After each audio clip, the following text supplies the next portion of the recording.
Irmãos, a paz e a graça, Cleiton Souza mais uma vez, com a permissão de Deus, para mais uma aula aí da nossa Escola Bíblica Dominical, na modalidade de Escola da Bíblia, da Igreja Batista Monte Moriá, tá? E hoje vamos falar sobre um outro livro muito importante e fundamental sobre uma ideia de escatologia, que daqui a pouco vamos tratar a respeito disso. O livro é de Sofonias, né? O 36º livro da nossa Bíblia, composto de apenas 3 capítulos, uma leitura de apenas 10 minutos, dá para ler todo o livro aí e ficar devidamente inteirado a respeito dos temas e das abordagens a respeito desse livro, tá? Desde já queria agradecer a audiência de todos, né? Todos aqueles que semanalmente aí nos acompanham aqui através desse canal, acompanhando todas as aulas, comentando, fazendo sugestão, fazendo os devidos apontamentos. Desde já, muito obrigado a todos vocês, tá? Novamente, um obrigado mesmo, porque isso enriquece demais essa atividade da igreja, tá? Então, o livro é Sofonias. O tema é um profeta anunciando para Jerusalém, para as nações vizinhas e para todo mundo que o dia do Senhor virá. Daqui a pouco vamos entender o que esse profeta está falando, tá bem? Vamos fazer aí uma oração para que Deus possa abençoar a nossa aula, tá bem? Maravilhoso Deus, Pai querido, ó Senhor. Ó Pai, mais uma vez agradeço e mais uma vez clamo, imploro, rogo que o Senhor permita que possamos apresentar uma aula nas conformidades da Escritura. Que o Senhor permita que seja realizado o ensino, a explanação, a investigação, o apontamento das Escrituras da forma mais coerente possível, Senhor. Para que o ensino seja, que no abrir de minha boca, o ensino seja feito de forma coerente e que os meus irmãos, os seus filhos que estão acompanhando neste momento ao vivo, ou aqueles que irão assistir mais tarde, possam restar edificados com esta aula. Amém? Em nome do Senhor Jesus Cristo, Senhor, peço que o Senhor me faça como um instrumento para propagar o ensinamento da tua palavra. Amém? Meus irmãos, novamente, o livro é de Sofonias, né? Um livro, às vezes, bastante escondido aí no Antigo Testamento, mas fica aí depois aí do livro de Jonas, Obadias, Miqueias, né? Próximo aí dos 3 últimos profetas da edificação. Lembrando aqui que nós já estamos numa caminhada bastante interessante, né? Porque já apresentamos os profetas maiores, agora estamos justamente falando sobre os profetas menores, já apresentamos aqui, explanamos a respeito de 9 outros livros dos profetas menores. Falamos aqui do profeta Oséias, falamos aqui do profeta Joel, falamos sobre o juízo do Senhor, também o dia do Senhor. Falamos aqui também sobre Amós, a questão da justiça social, o Obadias, né, que manda aquela mensagem magnífica para os edomitas. Jonas, o profeta resignado para apresentar a palavra ao povo não judeu. A Miqueias, uma ideia de justiça social só de forma mais ampla, mais universal. Naum, apresentando aquele juízo apresentado por Jonas. E falamos na aula anterior sobre Abacuque, né? O abraço, vamos abraçar a fé, o justo viverá pela fé. O profeta revoltado que tentou colocar Deus na parede e posteriormente se percebeu que Deus é soberano, seja na bonança ou seja justamente nos momentos difíceis, né? E o 9º profeta menor a ser analisado é de Sofonias, né? Um livro bem pequenininho, 3 capítulos, tá? E hoje vamos iniciar a respeito de uma devocional muito simples, porque a devocional vai apresentar a base, né? É o espírito do livro de Sofonias, que é justamente falando sobre o dia do Senhor, né? Porque lá em Jesus Cristo, na passagem de Mateus, capítulo 24, verso 32 e 33, ele trouxe aquela parábola da figueira. Ele diz, olha só, quando a figueira já estiver renovando as suas folhas, ela já nos indica a respeito da estação que está chegando, né? Justamente a estação que as plantas iriam renovar suas folhas e posteriormente viriam os frutos, né? Isso já era um indicativo próprio, já eram sinais futuros de um acontecimento que todos sabiam. Renovou as folhas, de fato os frutos viriam logo em seguida. Então, do mesmo jeito, ele diz, olha só, quando os acontecimentos que eu estou apontando aqui começarem a aparecer, é sinal que o juízo está perto de vir. Né? Ele fala, quando tiver guerra, terremotos, problemas sociais, tal, o juízo está perto de vir. Então, de fato, dentro desta ideia, lembremos que até o próprio no Novo Testamento, esse dia, essa segunda vinda do Cristo Jesus é anunciado por Pedro. Pedro, lá em sua segunda carta, no capítulo 3, ele que bem diz, né, no capítulo 2, ele vai dizer, olha, para que lembres das palavras que primeiramente foram ditas pelos santos profetas e do nosso mandamento, como apóstolo do Senhor e Salvador, segunda carta de Pedro, capítulo 3, verso 10, diz, mas o dia do Senhor virá como ladrão de noite, no qual os céus passarão com grande estrondo, e os elementos ardendo se desfarão, e a terra e as obras que nela há se queimarão, dando uma ideia justamente daquilo que ele aprendeu com os profetas a respeito do dia do Senhor. Então, nessa perspectiva de ensinamento do Cristo Jesus, nessa perspectiva do reafirmamento feito pelos apóstolos, né? E o apóstolo Pedro apontando a respeito daquilo que foi ensinado pelos profetas. E aí, o que o profeta Sofonias ensina de fundamental para todos os cristãos? Por favor, leamos o livro de Sofonias, capítulo 1, do verso 14 ao verso 18. Sofonias, capítulo 1, do verso 14 ao verso 18, que ele vai nos ensinar a respeito do dia do Senhor, ou o dia da ira do Senhor. Ele traz exatamente esse momento onde Deus irá julgar Jerusalém, irá julgar as nações vizinhas, vai julgar todas as nações do mundo e toda a humanidade, né? E aí ele vai nos dar a característica, ele vai dizer exatamente o que vai suceder no dia do Senhor, tá? Veja como esse dia será extremamente complicado, né? Leiamos, por favor, Sofonias, capítulo 1, verso 14. E assim ele apresenta como o dia do Senhor será. O grande dia do Senhor está perto e vem chegando depressa. Será um dia terrível em que até os soldados, os homens mais valentes, gritarão de medo. Verso 15, Sofonias, capítulo 1, verso 15.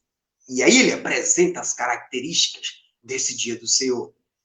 Esse dia do Senhor será um dia de ira, um dia de aflição, um dia de angústia, um dia de ruína, um dia de destruição, um dia de escuridão, um dia de trevas, será um dia de nuvens escuras e pesadas.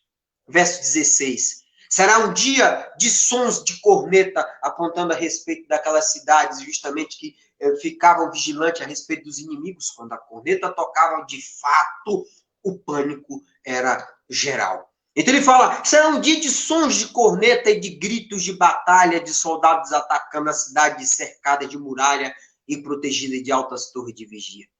E aí, verso 17, que justamente são palavras extremamente pesadas. O Senhor diz, farei cair tanta desgraça sobre as pessoas que elas andarão de um lado como o outro como se tivessem cegas. Essa gente pecaminosa, elas pecaram contra mim e por isso o sangue dessas pessoas serão derramadas como água e os seus corpos serão jogados como lixo. Naquele dia, nem prata e nem ouro, dinheiro algum, riqueza, os poderão salvar da ira do Senhor, da ira de Deus, o Senhor. O fogo da sua ira furiosa destruirá o mundo inteiro e ninguém escapará, pois Deus vai acabar de uma só vez com todos os moradores da terra. Veja exatamente como o juízo de Deus, o dia do juízo final, o dia do Senhor de Deus é apresentado por este profeta. Um profeta bastante interessante. O último profeta que vai falar para Jerusalém, digo na cronologia dos livros bíblicos. É o último profeta que vai falar sobre o momento pré-queda para os babilônios. Então veja que a mensagem é carregada de muitos significados e símbolos e de uma destruição, um dia de castigo que viria para o povo de Deus. Veja a potência da mensagem, como exatamente o quanto ela apresenta como aquele dia de castigo seria tão cruel para toda a humanidade, e não só para Jerusalém. Veja a importância. E esta ideia apresentada em Sofonias, capítulo 1, Jesus Cristo lá em Mateus 24 apresentou, Pedro também, segunda carta de Pedro, capítulo 3, também reafirmou a respeito do dia do Senhor. Veja o quão importante é este livro. Até porque nenhum outro profeta apresentou o dia do Senhor como Sofonias. Sofonias foi o que mais repetiu, explanou, chamou a atenção para que o povo entenda que o dia do Senhor virá, né? Então, no intuito de quê? De que as pessoas se arrependam, volte a Deus, obedeça às suas leis, obedeça aos seus princípios, suas regras, seus estatutos, seus mandamentos. E assim, quem sabe, talvez eles não sejam assolados no dia do juízo. É o que a própria palavra da Bíblia, a palavra de Sofonias apresenta no capítulo 2. Que talvez, ainda que tenhamos uma vida tão pecaminosa e sigamos os estatutos de Deus, talvez no dia do juízo final nós não sejamos assolados. Daqui a pouco vamos apresentar esse contexto, tá? Então, este é um devocional apresentando a importância desse profeta, tá? Na história dos judeus, tanto é que Jesus Cristo reafirmou, apontou isso, e Pedro também. Contexto. Cleito, em que momento Sofonias apresentou esse livro, né? Daqui a pouco vamos falar sobre datação de forma específica. Mas o contexto temos os 3 reis de Israel, temos Saul, temos Davi, temos Salomão. 40 anos de reinado para cada um deles. E aí Salomão acaba, no fim de sua vida, sendo idólatra. A nação israelita é dividida. 10 tribos formam o reino do norte, cuja capital era Samaria. E as 2 tribos, Benjamim e Judá, formam o reino do sul, cuja capital era Jerusalém. O reino do norte, em 722 anos antes de Cristo, foi destruída pelos assírios. E aí, o povo de Jerusalém, o reino do sul, somente seria destruído em 586 anos antes de Cristo, né? Então, neste período de destruição do reino do norte para o reino do sul, é quando tem justamente Sofonias. Sofonias está nesse momento do chamado reino sobrevivente. Ele estava no reino do sul, porque o reino do norte já havia sido destruído, tá? Então, ele estava diante do reino sobrevivente, ele estava diante do reino do sul, ele estava no início do reinado do rei Josias, ele estava diante de um momento de uma sociedade extremamente idólatra, sincrética, que daqui a pouco vamos tratar a respeito, e ele se posicionou antes da vinda dos babilônios, tá? Então, antes da queda de Jerusalém para os babilônios em 586 anos antes de Cristo, é que encontramos justamente este livro profético, tá bem? Título, né? Exatamente, o título leva o nome do profeta portador da mensagem de Deus, né? Só ler aí, Sofonias, capítulo 1, verso 1, que justamente fala, a palavra de Deus veio para o profeta Sofonias, tá bem? Que daqui a pouco vamos falar sobre a autoria, tá? Então, o título leva o nome daquele que portava a mensagem de Deus. Cleito, e o nome do profeta significa o quê? O nome do profeta significa o Senhor esconde. O Senhor esconde. Mas, e aí, Cleito? O que é que tem mais de interessante a respeito do nome? tem uma passagem muito interessante, porque ele faz um jogo de palavras com o próprio nome. Ele faz um trocadilho com o nome dele. Vamos ler, por favor, Sofonias, capítulo 2, verso 3. Inclusive, esta passagem é o verso-chave do livro, para que você possa entender o livro lendo. Sofonias, capítulo 2, verso 3, você vai entender aí o contexto e a ideia primordial, a mensagem primordial do livro. O versículo-chave do livro de Sofonias, Sofonias, capítulo 2, verso 3, diz assim: buscai o Senhor, vós todos os mansos da terra, que segundo Jesus Cristo no Sermão do Monte herdariam o reino de Deus.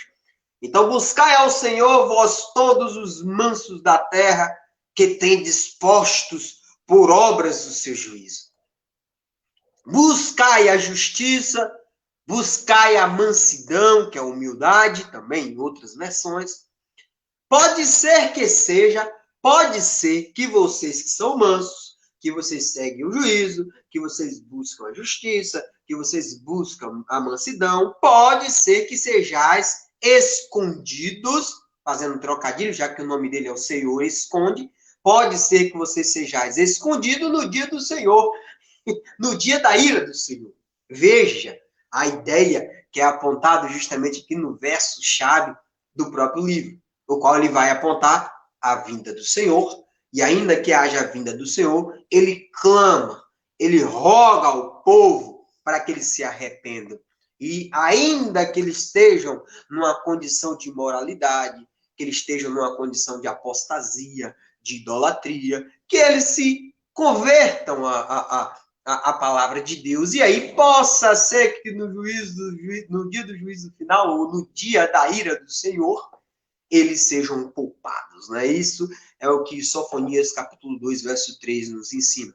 Então, esse profeta vai pregar a respeito do dia do Senhor, mas também ele vai pregar a respeito de um pedido de conversão, um pedido de arrependimento, né? Para que o castigo não venha de lá para cá e atinja essas pessoas, né? Aqueles que aceitariam a palavra de Deus seriam escondidos, tá?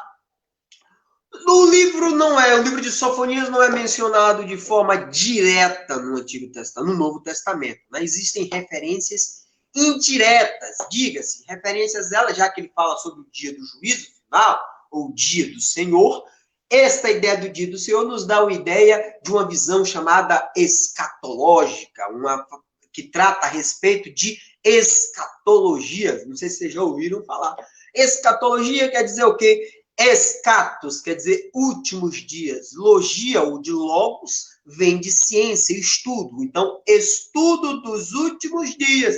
Por isso que ele vai falar sobre o juízo final, o juízo vindouro, né? Justamente quando a vinda do Cristo virá, justamente para julgar toda a nação. Então, essa ideia, todas as passagens apontadas no Novo Testamento, que fazem uma citação indireta desse livro, tem uma ideia escatológica, estudo dos últimos dias, né? O juízo final, quando o mundo se acabará e Jesus Cristo, né, justamente virá para julgar todo mundo. Coisa interessante, né? Tanto é que em 2 Pedro, capítulo 3, verso 1 e 2, que inclusive já fiz menção aqui, lembremos, né? A primeira carta de Pedro vai tratar a respeito do sofrimento, e tendo o sofrimento do Cristo, porque se você segue Cristo, você tem que entender, você tem que suportar os sofrimentos dele, porque você tem que perseverar através da fé. Essa é a ideia primordial do livro de Pedro, a primeira carta de Pedro. Já a segunda carta de Pedro, ele tem uma ideia assim de também ajudar no sofrimento, mas a ideia também de Pedro, a segunda carta de Pedro, é trazer essa ideia escatológica.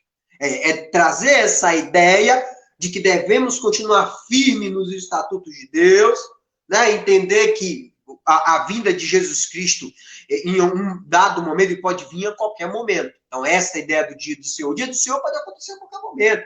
Pode ser daqui a 1 minuto, daqui a 1 segundo, pode acontecer daqui a 1 hora, pode acontecer no próximo ano, pode acontecer daqui a 100 anos. Né? Então, nós não sabemos. Então, nós devemos aguardar, né? Ansiosos aí, como se pudesse acontecer a qualquer momento, a vinda do Senhor, e de tal maneira seguir os estatutos de Deus, tá? Então, de forma indireta, essa ideia do dia do Senhor, Pedro faz referência lá na sua segunda carta, capítulo 3. Tá? O próprio Jesus Cristo faz alusões indiretas ao livro de Sofonias, a respeito do dia do Senhor. Vamos encontrar lá em Mateus capítulo 13, verso 41, que ele vai dizer que mandará o Filho do Homem, diga-se o próprio Jesus Cristo, com os seus anjos, onde ele vai colher no reino tudo que causa escândalos e que comete iniquidade, ou seja, iria exterminar a humanidade. Ele faz uma referência a Sofonias, capítulo 1, verso 3, que vai dizer, Deus vai dizer, Sofonias vai proclamar a mensagem de Deus, dizendo: consumirei os homens e os animais e exterminarei os homens de sobre a terra. Vai estar lá em Sofonias capítulo 1, verso 3. Também é mencionado de uma forma indireta por Jesus Cristo em Mateus capítulo 13, verso 41. Tá? Do mesmo jeito que Jesus Cristo fez menção a respeito do dia do Senhor, em Mateus capítulo 24, um capítulo extremamente escatológico, apontando a respeito da segunda vinda dele no mundo. Mateus capítulo 24, verso 29, que Cristo diz assim, olha só, a semelhança dos textos, né? Mateus capítulo 24, verso 29, que diz assim: logo depois da aflição daqueles dias, da tribulação, o sol escurecerá, a lua não dará luz, e as estrelas cairão do céu, e as potências do céu serão abaladas. Olha só como é que Sofonias fala, Sofonias capítulo 1, verso 15. Aquele dia será um dia de indignação, um dia de tribulação, justamente Jesus Cristo fala em aflição. Sofonias fala dia de tribulação e de angústia, dia de alvoroço e dia de assolação, dias de trevas e dia de escuridão, dia de nuvens e de densas trevas. Então, Sofonias ele é indicado de forma indiretamente por Jesus Cristo para explicar a sua segunda vinda e para explicar justamente o dia do juízo final. Destinatários, né? Quem é o destinatário do livro de Sofonias, já que fica até mais fácil, né?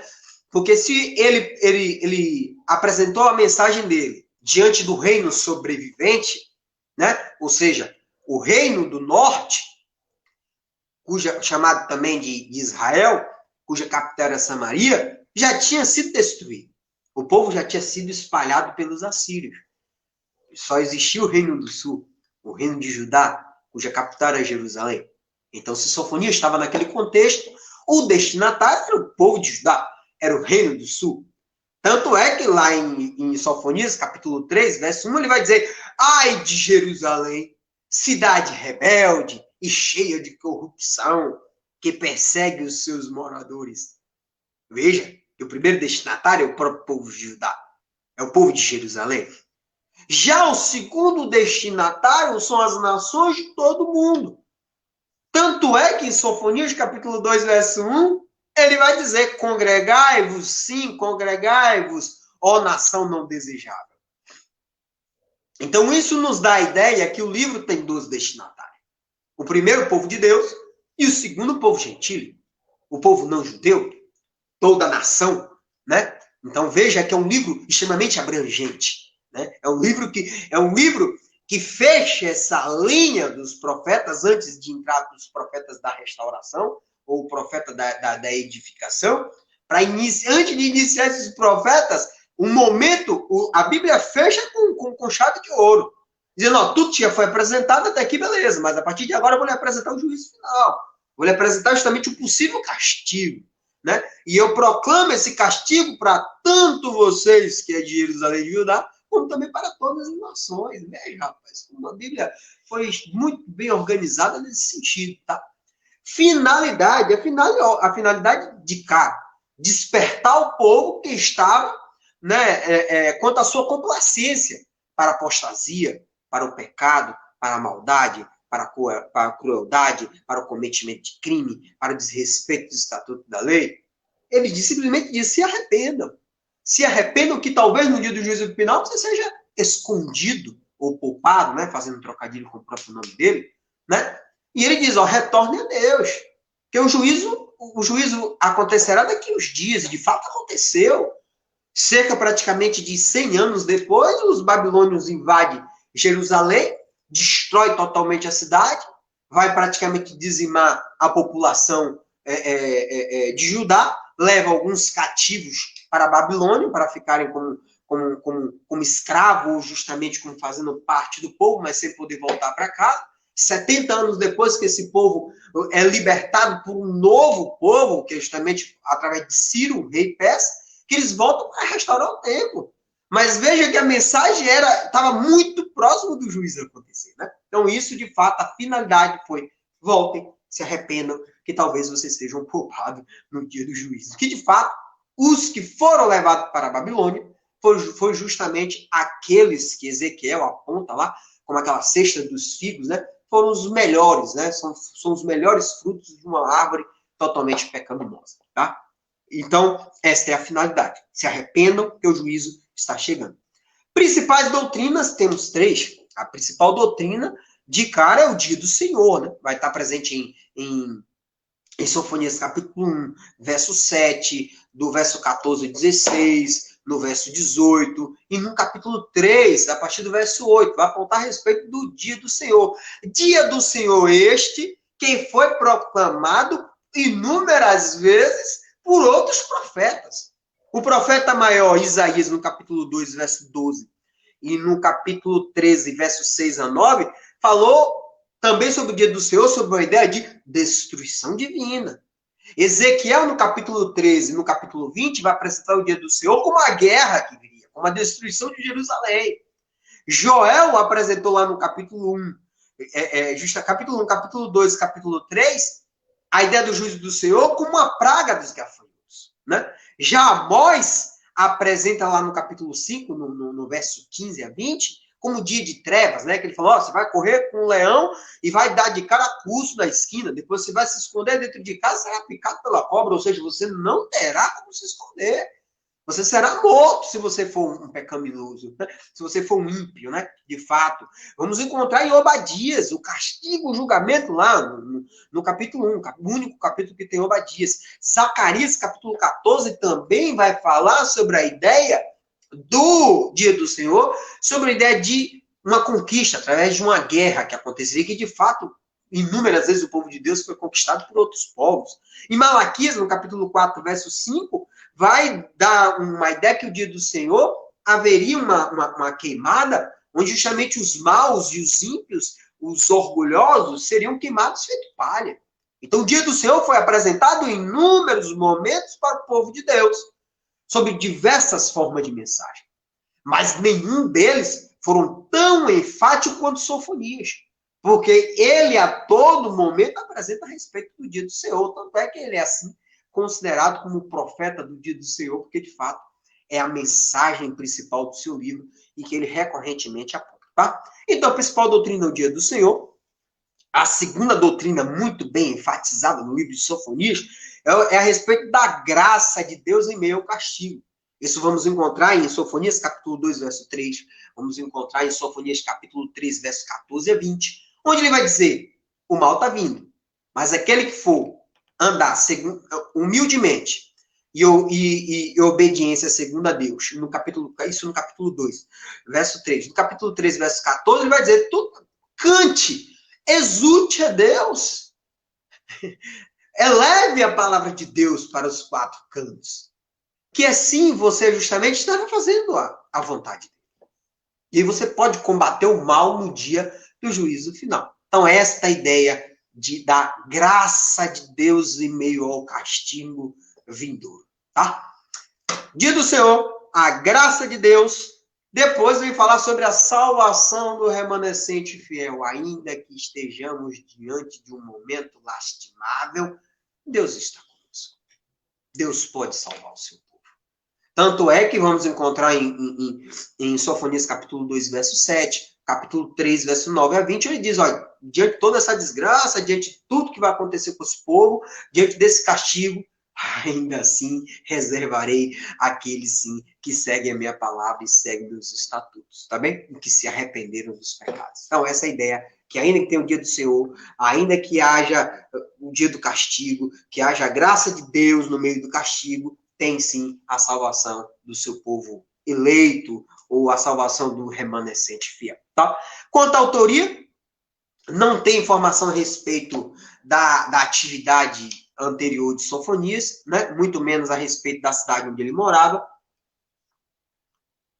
Mas o texto bíblico não dá umas ideias interessantes a respeito da autoria desse livro.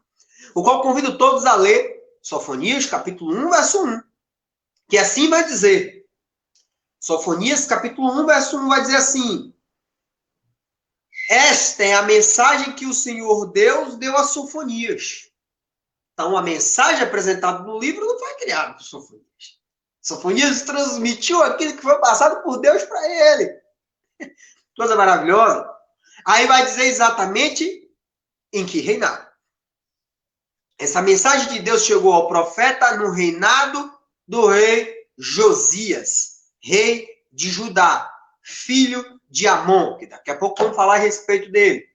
E aí, a própria Bíblia vai nos dar uma ideia bastante interessante, porque ele vai apontar 4 gerações para apontar qual Sofonias era esse. Sofonias, que era filho de Cush, não é Cush lá, a questão da África, né, como alguns eruditos apontam, aqui de fato eles não, ele não é um cuxita.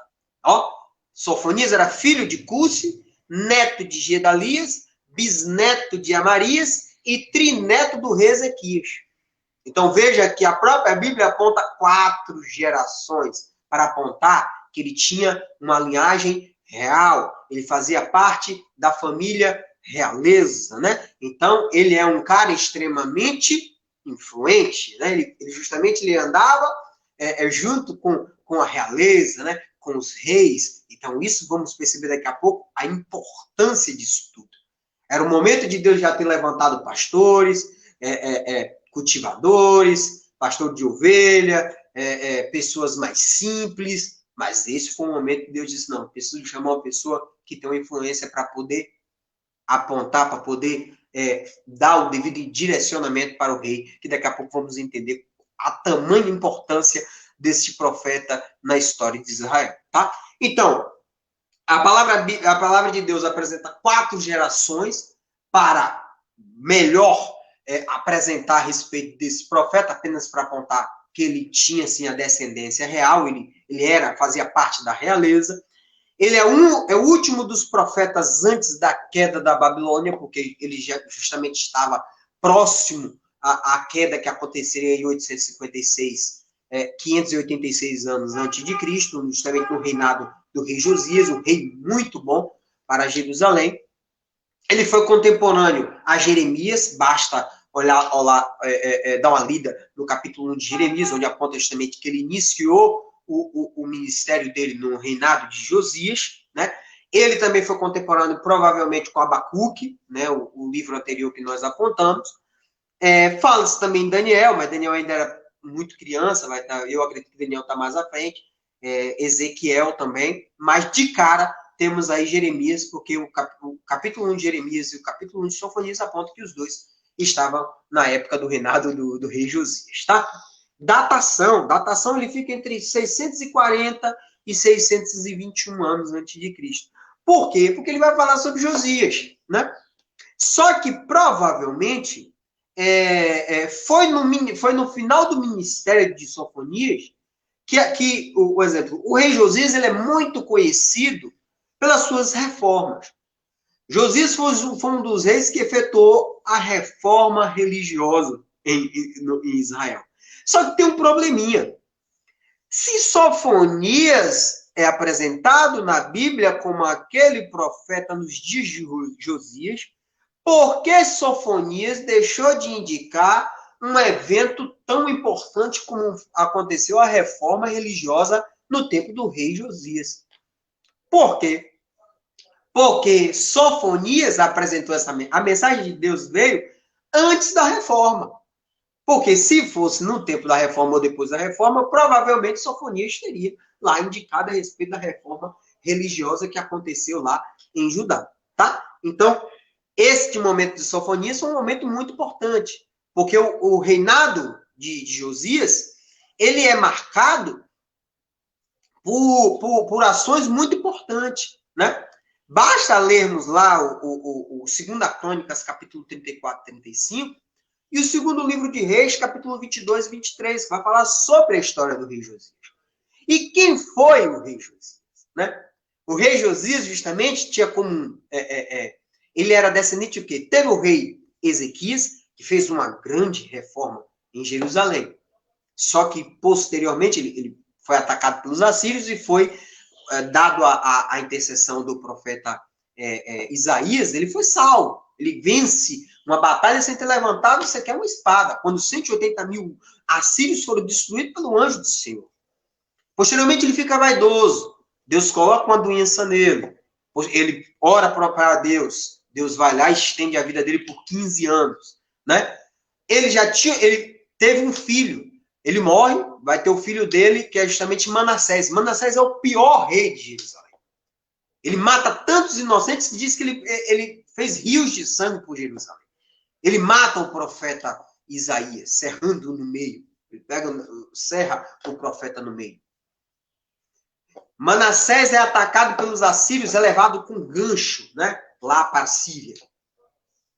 Depois que Manassés morre, um reinado extremamente perverso, idólatra, onde ele queima o próprio filho para o deus Amonita, o deus Moloque, o filho dele, Amon, sucede ao trono.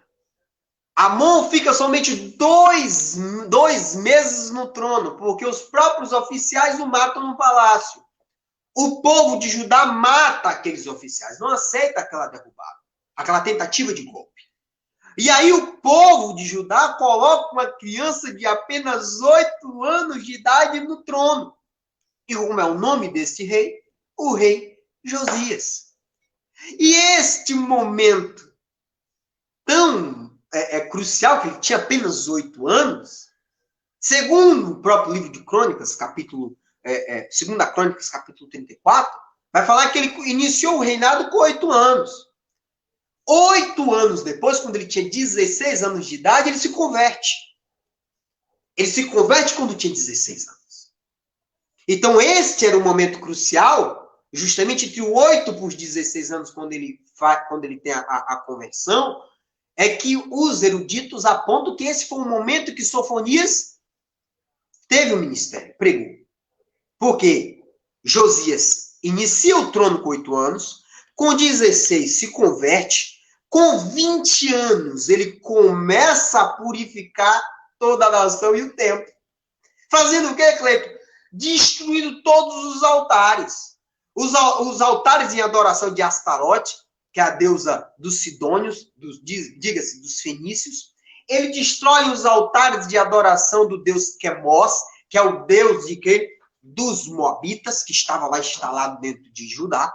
Ele destrói os altares de adoração do deus Moloque, que é o deus amonita. Cleito, você comprova isso como? Segundo o livro de Reis, capítulo 23, verso 13. Pode ler lá. E ele, Josias, com 8 anos inicia o reinado, com 16 se converte, com 20 purifica a nação e o templo, vai para aquele altar de Betel, onde justamente podemos ler lá em 1 Reis, capítulo 13, onde Jeroboão cria os 2 altares de Dan, justamente no norte do país, e no sul cria em Betel, e ele faz uma festa. Quando ele vai para Betel, Deus manda um profeta de Judá, um jovem profeta. E o profeta, quando o rei estava lá diante do altar, o profeta profetiza contra o altar. Ai de você, altar, que você restará destruído e suas cinzas serão espalhadas pelas sepulturas. E aí o próprio rei se irrita e levanta a mão, pega esse homem. E aí, imediatamente o braço dele fica duro.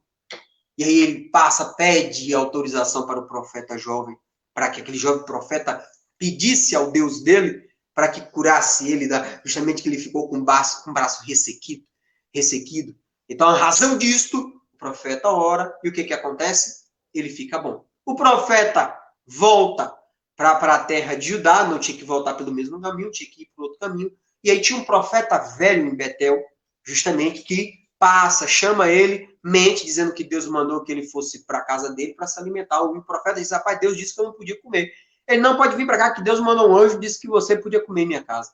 Quando chega lá, o profeta velho recebe uma mensagem de Deus, dizendo que o profeta que apresentou a mensagem contra o altar, iria ser morto. O profeta volta para casa, no meio do caminho o leão mata ele.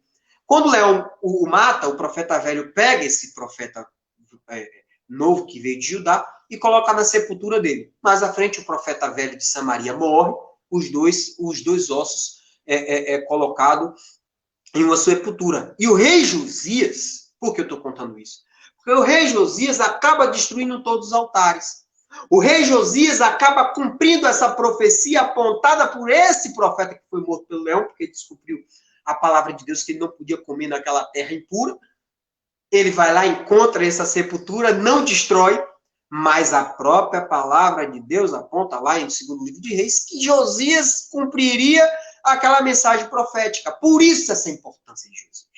Então Josias é um rei que cumpre, é um rei profético, já tinha apontado, faz a purificação da nação, faz a purificação do templo. Ele, 8 anos inicia o reinado, com 16 se converte, com 20 purifica a nação e o templo. Essa purificação dura 6 anos, e quando justamente ele está com 26 anos, que ele completa toda a purificação, ele determina a reforma do templo. Quando ele determina a reforma do templo, o sacerdote encontra o livro da lei. O que é o livro da lei? Os 5 livros iniciais da Bíblia escritos por Moisés, né? Gênesis, Êxodo, Levítico, Números e Deuteronômio. E quando justamente o amigo dele passa a fazer a leitura, ele rasga o coração. Por que ele rasga o coração? Tudo indica que a partir dali ele inicia uma grande reforma. Aquela mensagem apresentada por Sofonias, falando sobre o dia do Senhor, falando sobre tudo aquilo que iria apontar, ele percebeu que isso estava na aliança. Porque a aliança nos dá 2 ideias. A aliança traz justamente uma garantia de bênção para aqueles que seguem os seus estatutos, suas determinações, até para nós que seguimos a Bíblia. Temos aqui, sim, uma ideia de bênção, mas a aliança também traz maldição. A aliança também traz a maldição daqueles que descumprem. Então, Josias, diante daquela palavra dada por Sofonias, confirmada através do livro, o livro que estava escondido no templo, porque você perguntava, o povo de Deus não tinha o livro, Cleiton? O povo de Deus não tinha o livro?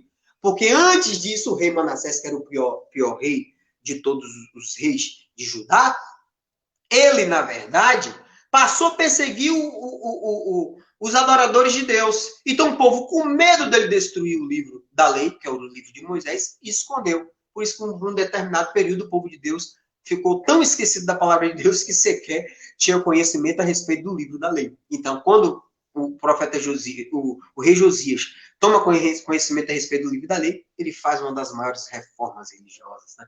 Manda fazer festas da Páscoa, festa dos pães ázimos, festas das tendas, e exige que todo o povo passe a proclamar o nome de Deus. Uma coisa geniosa, grandiosa. Então, temos que ter essa ideia. A importância desse profeta para a história do povo de Israel. Porque Deus justamente comissionou aquele homem da realeza, para que pudesse influenciar o rei, para que o rei pudesse fazer uma das reformas administrativas reformas religiosas mais lindas que aconteceu no povo israelita, tá bem? Então, só para lembrar, iniciou o reinado com 8, converteu com 16, iniciou a purificação da nação e do templo aos 20 anos, terminou de purificar aos 26 ele encontra o livro, ele faz aquela festa da Páscoa que é tão bem retratada em 2 Crônicas, capítulo 36, e 2 Reis, capítulo 23, mas acaba morrendo, né? Felizmente, quando os babilônios atacam a Síria, o rei da Síria se esconde em Carquemes. Quando justamente os babilônios vão para destruir logo os assírios, o rei Neco sai com seu exército do Egito para tentar ajudar o rei da Síria lá na batalha de Carquemes. E simplesmente Josias tenta atacar o rei Neco manda informação para ele, diz, rapaz, não venha, porque Deus determinou que eu subisse para realizar essa guerra santa. E aí, até então, Josias não escuta.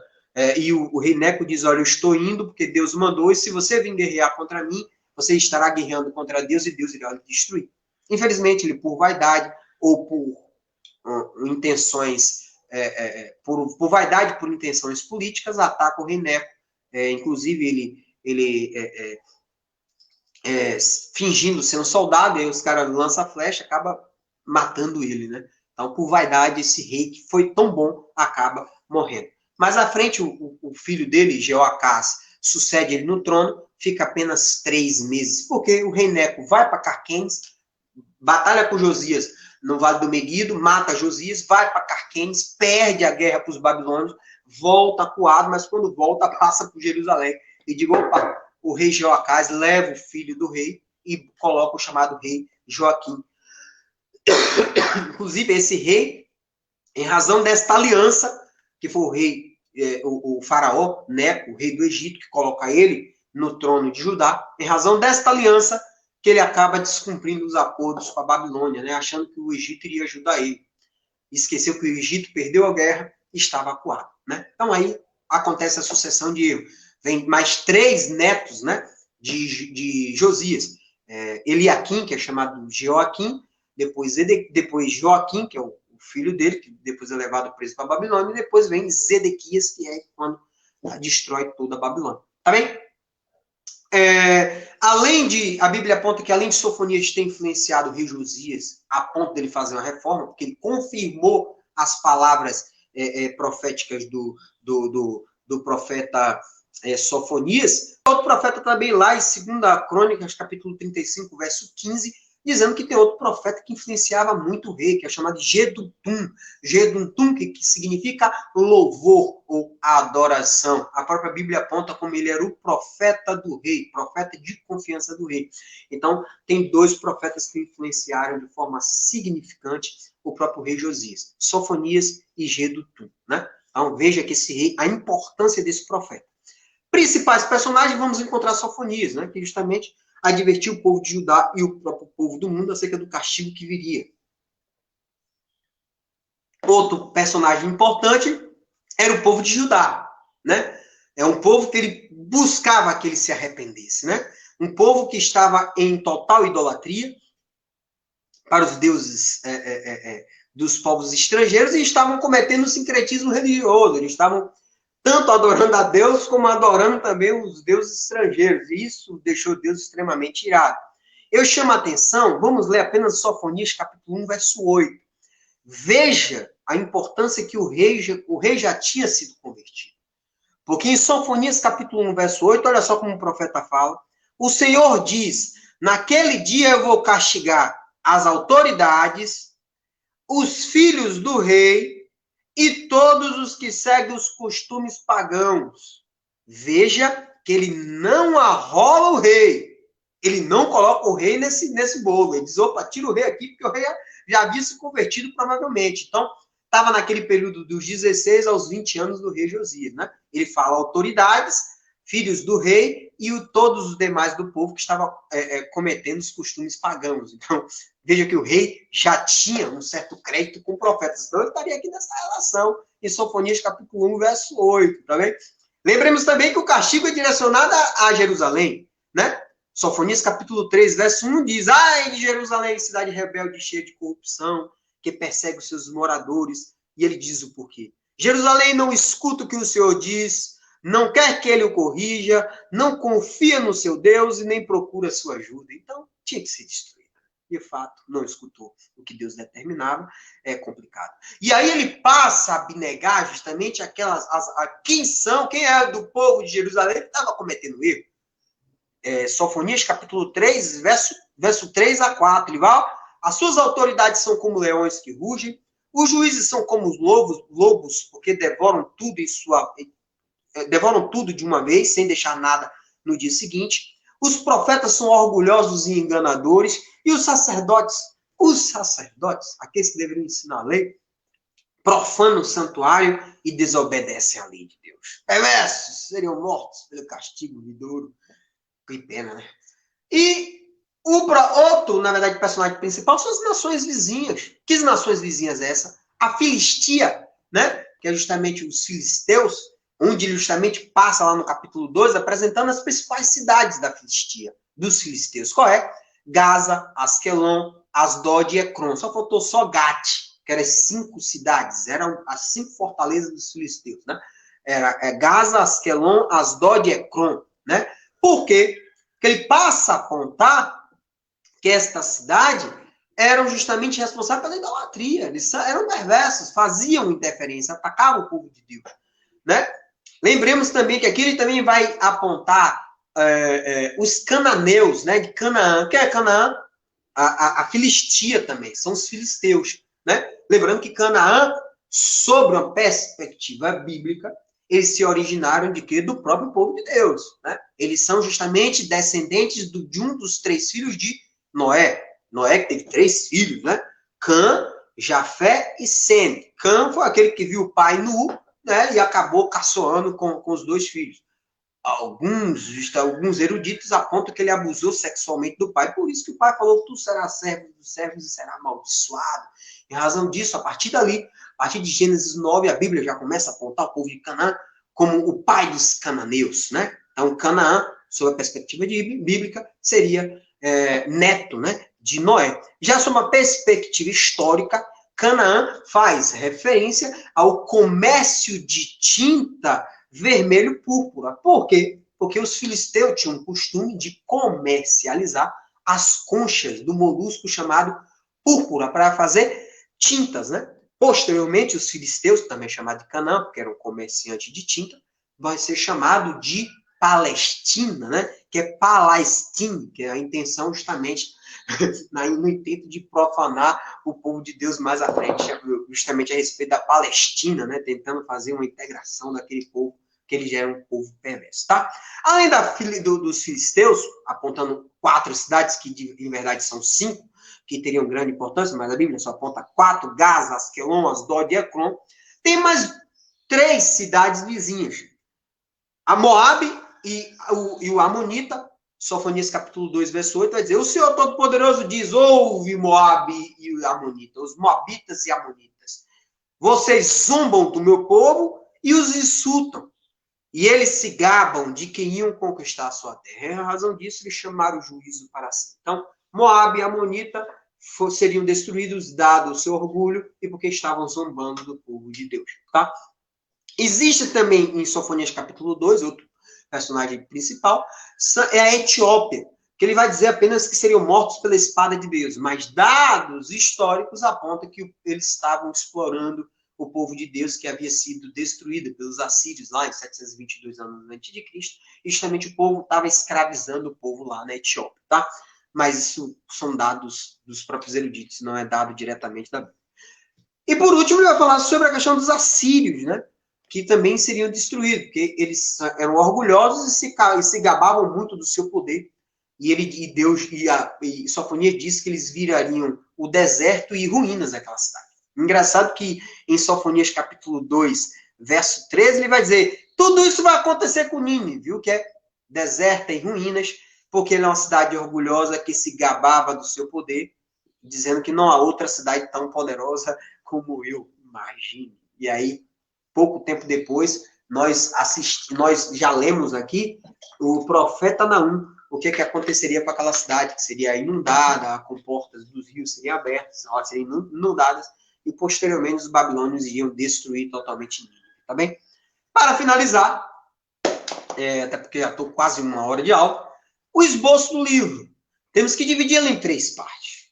Mais especificamente, o epígrafe, apontando que a mensagem foi entregue a Sofonias, um profeta, único profeta com descendência real. Único, que a Bíblia aponta que ele é um descendente do rei, né? Depois da epígrafe, no capítulo 1, verso 1, vamos falar sobre o castigo do Senhor. Sofonias, capítulo 1, direciona sua mensagem unicamente para Jerusalém. Capítulo 1. No capítulo 2, ele direciona a mensagem para as nações vizinhas. Essa que eu já apresentei agora. A Filistia, os Moabitas, os Moabitas, a Etiópia que não era vizinho justamente do povo de Judá, porque fica justamente no nordeste da África, né? Fica chamado no chifre da África. Fica ali fica quase fronteiriço ao Mar Vermelho, né? E fala também sobre a Síria, que de fato ficava a todo momento querendo justamente influenciar o povo de Deus lá, mas já estava quase em declínio, tanto é que a Babilônia vai lá e conquista Nínive, que era a capital, né, da Síria, justamente forçando o rei a fugir para Parã, foi atrás, matou as autoridades, e por último eles se refugiaram em Carquemes, que é quando justamente o rei do Egito, o rei Neco do Egito, vai socorrer o rei da Síria, quando é justamente lá no Vale do Meguido, o rei Josias entrou numa guerra que não tinha nada a ver com ele, não tinha nada de discussão, ele quis entrar para sair na mão com um cara que não tinha, um cara mais forte do que ele, acabou sendo morto, tá? No epígrafe só vai falar sobre a mensagem. Epígrafe falando sobre a mensagem dada ao profeta, capítulo 2, o castigo de Deus. Capítulo 1, falando sobre o castigo sobre Jerusalém. Capítulo 2, sobre o castigo nas nações vizinhas. No capítulo 3, vai tratar sobre o castigo, né, para todas as nações do mundo e sobre as bênçãos vindouras, as bênçãos também daqueles que de fato se arrependessem da palavra de Deus, tá? Então, assim, acho que eu já até apontei no capítulo 1, deixa eu ver se tem mais alguma coisa para falar aqui. Ele inicia o capítulo 1 falando que iria destruir tudo na terra, fala sobre a questão dos adoradores do sol, da lua, da estrela, Daniela? Do sol, da lua, da estrela, falando sobre o sincretismo. Depois ele vai falar sobre a questão do dia do Senhor, que nós já falamos aqui, que foi a devocional. No capítulo 2, ele vai justamente vai falar sobre aquele versículo-chave, falando dos humildes, aqueles que seguem a Deus, talvez escape do castigo do dia do Senhor, né? Depois vai falar, no capítulo 2, vai falar sobre, no capítulo 2, verso 4, vai falar aí sobre a cidade da Filistia, Gaza, Asquelon, Asdod e Ecrom.